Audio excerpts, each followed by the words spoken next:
Ma, nandito pa rin po ako. Hihintayin ko po kayo hanggang magising kayo, Ma. Alam niyo, Ma,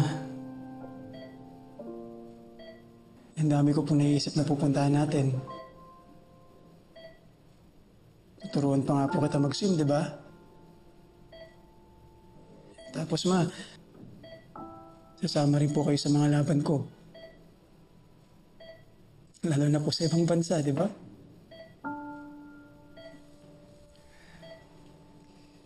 Kaya, Ma, gumising ka na. Ma, kung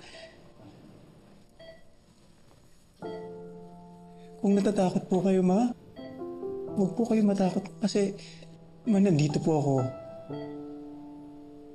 Nandito po ako, babantayan ko kayo. At wala na po kayo dapat ikatakot, Ma.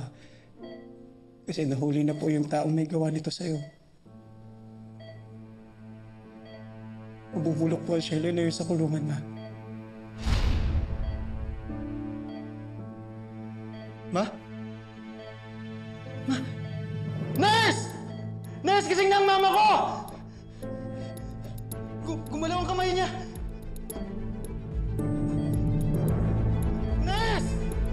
Gising na ang mama ko! Ang tagal mamatay ng Gailani na yun. Dapat tinagtad ko na lang eh. Pero parang patay na rin naman yung comatose, Kaz. Hindi na siguro magsusurvive yung si Lailani. Talaga? Eh, yung kakilala mo dun sa ospital, ano sabi? Yung janitor na nakilala natin nung huling punta, tatawagan daw niya ako pagdating niya sa ospital.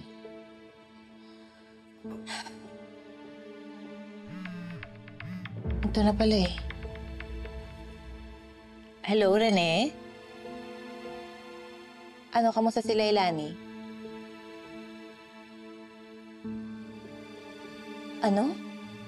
Bakit? Gumalaw daw si Lailani. Ha?